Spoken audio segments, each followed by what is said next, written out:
Hey, so discipline is doing what you need to do now so you can grow stronger. I actually borrowed this from the YMCA today because I knew we'd be talking about discipline.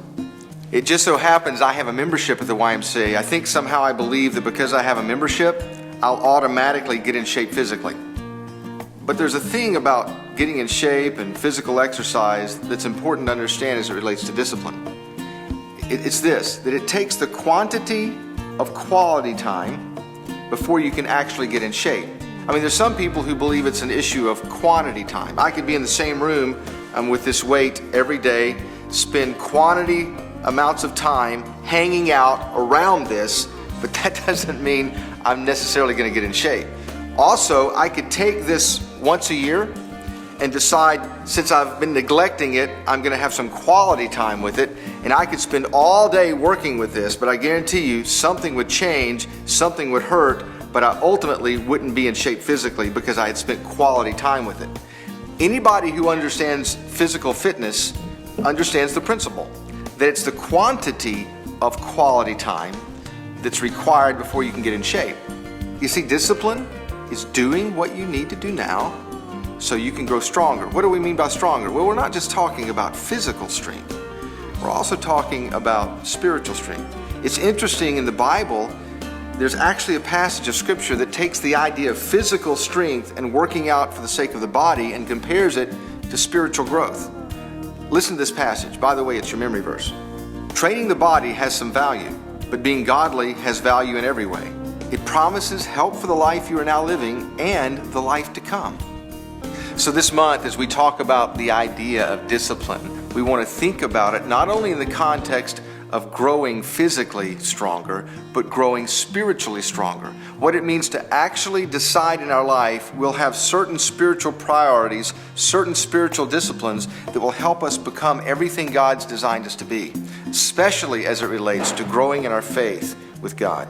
So what if we took this idea of quantity and quality time and simply applied it to our faith? That's exactly what Moses was talking about in Deuteronomy when he talked to parents and he talked to leaders about training children in an everyday faith. It's interesting what he described in that passage. He basically said there's a rhythm, that if you talk about certain things when you lie down, when you walk along the way, when you sit, when you rise up, that the pattern of doing that consistently, the pattern of the quantity of quality time will ultimately model and explain faith to a child like nothing else can. One of the things that we do as a result of our curriculum is we try to get parents to sync with leaders so that you can talk about the principles every week in your home, and leaders can talk about the principle at least once a week at church, because we're trying to create a rhythm.